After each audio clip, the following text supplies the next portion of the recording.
Leviticus chapter 12. Ang instructions para sa nanganak.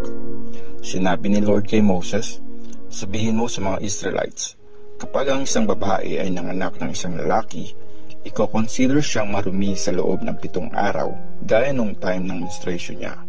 Sa 8 araw, tutuliin ang baby. Tapos, aabutin ng 33 days ang babae bago siya i-consider na malinis. Hindi niya pwedeng hawakan ang kahit anong bagay na holy o kaya pumasok sa holy place hanggang hindi pa niya nakukumpleto ang mga nakatakdang araw ayon sa ritual ng paglilinis. Pag babae naman ang naging baby niya, 2 linggo naman siyang i-consider na marumi na gaya ng time ng menstruation niya. Aabuti naman ng 66 days ang babae bago siya i-consider na malinis. Pag nakumpleto na ang mga nakatakdang araw ayon sa ritual ng paglilinis para sa lalaki o babaeng baby, pupunta siya sa priest sa entrance ng banal na tent. Dapat magdala siya ng isang tupa na 1 taong gulang para sa offering na susunugin at 1 pigyon o kalapati para naman sa offering para sa kasalanan. I-offer yon ng priest kay Lord para sa ritual ng paglilinis ng kasalanan ng babae. Tapos, i-consider na siyang malinis. Ito ang batas para sa babaeng nanganak ng lalaki o babae. Pag hindi niya kaya mag-offer ng tupa, 2 kalapati o 2 pigyons ang pwede niyang dalhin. Isa para sa offering na susunugin at isa naman bilang offering para sa kasalanan. Gagawin ng priest ang ritual para sa paglilinis sa kasalanan ng babae. Tapos, i-consider ng malinis ang babae. Leviticus chapter 13. Ang mga instructions tungkol sa malalang sakit sa balat. Sinabi ni Lord kina Moses at Aaron, pag may maga o sugat o pantal sa balat ng isang tao, tapos lumala ito na parang ketong, dapat siyang dalhin kay Aaron na priest o sa isa sa mga anak nitong priest. I-check ng priest ang sakit niya sa balat. Pag pumuti yung mga buhok sa paligid ng area, tapos malalim rin yung sugat, malalang sakit sa balat nga ito na parang ketong. Pagkatapos siyang i-check ng priest, i-declare siyang marumi ayon sa ritual. Pero pag maputi nga yung pantal sa balat niya, pero hindi naman malalim yung sugat at hindi naman pumuti yung mga buhok dito, dapat ihiwalay siya ng 7 araw. Tapos, i-check siya ng priest sa 7 araw. Pag nakita ng priest na hindi kumalat yung sakit sa balat, ihihiwalay siya ng 7 araw pa. Tapos, i-check siya ulit sa 7 araw. Pag gumaling ang sugat at hindi ito kumalat sa balat, i-declare niya na malinis na yung tao ayon sa ritual. Simpleng sugat lang ito. Labhan niya ang damit niya, tapos malinis na siya ayon sa ritual.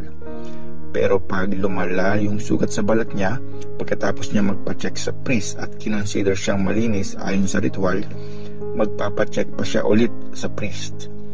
I-check naman siya na ulit ng priest.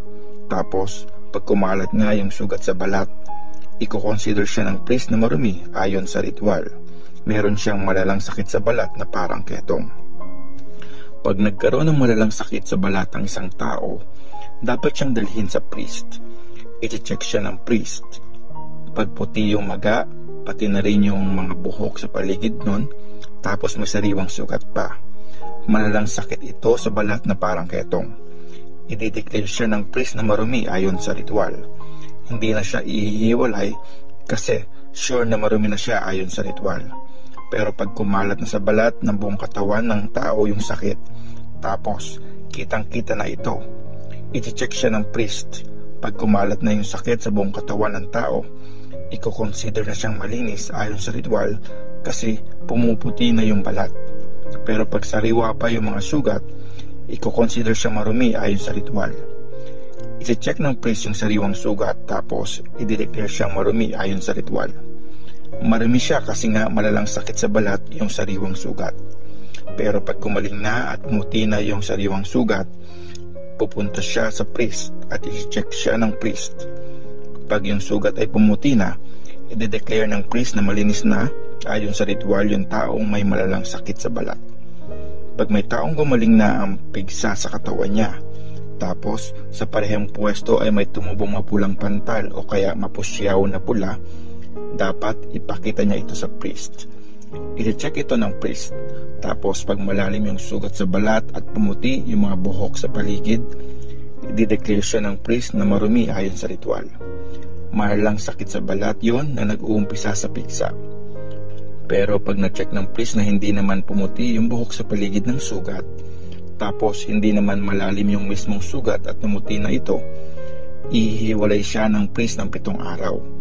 Pag kumalat ito sa balat, dapat i-declare siya ng priest na marumi ayon sa ritual ng priest. Malalang sakit sa balat ito.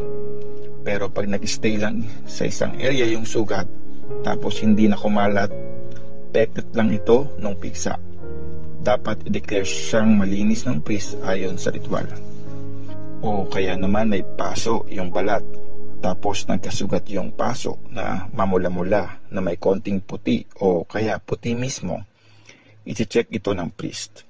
Kung yung buhok sa paligid ng sugat ay pumuti tapos malalim yung sugat, malalang sakit sa balat na ito. Nag-umpisa yon sa paso at dapat i-declare siyang marumi ng priest ayon sa ritual. Pero pag chinek ito ng priest tapos hindi naman puti yung buhok sa paligid at hindi malalim yung sugat at namuti na, dapat siyang ihiwalay ng priest ng 7 araw. I-check siya ng priest sa ika-7 araw. Pag kumakalat ito sa balat niya, dapat siyang i-declare na marumi ng priest ayon sa ritual. Malalang sakit sa balat na ito.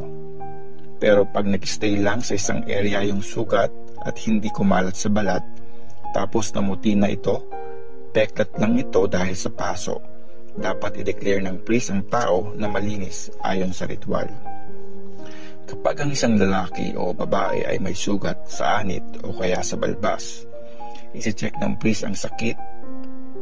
Pag mas malalim ang sugat sa balat tapos naninilaw at manipis yung buhok dito, i-declare siyang marumi ng priest ayon sa ritual. Galis yun na isang uri ng malalang sakit sa balat na parang ketong na nasa anit o sa balbas. Pag chinek ng priest yung sugat, tapos hindi naman malalim yung sugat sa balat at wala ring itim na buhok dito, ihihiwalay siya ng priest sa loob ng 7 araw. Sa ika-7 araw, i-check ng priest yung sugat. Pag hindi kumalat yung sugat, tapos walang naninilaw na buhok dito, tapos hindi naman malalim yung sugat sa balat, mag-aahit siya pero hindi kasama yung area na may sugat. Tapos ihihiwalay siya ng priest ng 7 araw pa. I-check ng priest ay ika-7 araw ang sugat. Pag hindi kumalat ang sugat, tapos hindi naman malalim sa balat, i-declare siyang malinis ng priest ayon sa ritual. Lalabhan niya ang damit niya at magiging malinis na siya ayon sa ritual. Pero pag kumalat sa balat niya yung sugat after siyang i-declare na malinis ayon sa ritual, dapat i-check siya ulit ng priest. Pag kumalat sa balat yung sugat, kahit hindi na i-check ng priest kung naninilaw yung buhok, i-consider siyang marumi ayon sa ritual. Pero kung sa tingin niya magaling na yung sugat, tapos may itim na buhok na tumutubo dito, magaling na ito. I-declare na ng priest na malinis na siya ayon sa ritual. Pag may namumuting pantal sa balat ng isang lalaki o babae, i-check siya ng priest. Tapos kung yung pantal sa balat ay hindi puting-puti, rashes lang ito na tumubo sa balat, malinis siya ayon sa ritual. Pag nalagas naman ang buhok ng isang tao, kalbo nga siya pero malinis naman siya ayon sa ritual. Kung nalagas naman ang buhok niya sa noo at patilya, nakakalbo nga siya pero malinis naman siya ayon sa ritual. Pero pag may mamula-mula at puting sugat sa anit na nakakalbong ulo, malalang sakit sa balat ito. I-check siya ng priest. Kung yung sakit sa balat ay mamula-mula na may puti sa nakakalbo na area, malalang sakit sa balat yon. I-declare siya ng priest na marumi ayon sa ritual dahil sa sakit sa balat na nasa ulo niya. Magsusuot ng punit-punit na damit ang taong may malalang sakit sa balat. Hindi niya aayusin ang buhok niya at tatakpan niya ang bibig niya. Tapos sisigaw siya ng takpan ng kanyang bibig at laging sisigaw ng marumi, marumi. Iko-consider siyang marumi ayon sa ritual hanggang may sakit siya sa balat. Dapat siyang ihiwalay at tumira mag-isa sa labas ng camp. Ang mga instructions tungkol sa amag. Tungkol naman sa damit, pag may nakitang amag dito sa tela nitong wool o linen, sa mga nakatuping wool o linen, sa mga telang gawa sa leather, pag medyo kulay green o mapula-pula yung amag sa tela, amag ito na nakakahawa at dapat ipacheck sa priest. I-check ito ng priest. Tapos itatabi ng priest yung gamit ng 7 araw. I-check ulit ng priest yung gamit sa ika-7 araw. Pag kumalat yung amag sa tela, sa sinulid, sa leather, amag ito na nakakahawa. Alam mong bagay na may amag ay marumi ayon sa ritual. Dapat sunugin niya yung damit kasi humahawa ito. Pero pag chinek ito ng priest tapos nakita niya na hindi naman kumalat yung amag, ipapalaba ito tapos itatabi yung gamit na yon sa loob ng 7 araw. I-check niya kung hindi naman nagbago yung kulay nito. Kahit pa hindi ito kumalat, i-consider pa rin itong marumi ayon sa ritual. Dapat pa rin sunugin yung damit, nasa harap man o likod yung may sira. Pero pag chinek ulit ito ng priest tapos nawala na yung amag, gugupitin niya yung part sa damit o leather. Pero pag hindi nawala yung amag tapos kumalat pa, susunugin ng may-ari yung damit na yon. Pag nilabhan niya yung damit tapos nawala yung amag, lalabhan niya pa ito ng 1 beses tapos i-consider na itong malinis ayon sa ritual. Ito ang instructions para sa amag sa damit sa tela o sinulid na gawa sa wool o linen at sa gamit na leather. Ito ang paraan para makapag-decide kung malinis o marumi ang isang bagay ayon sa ritual.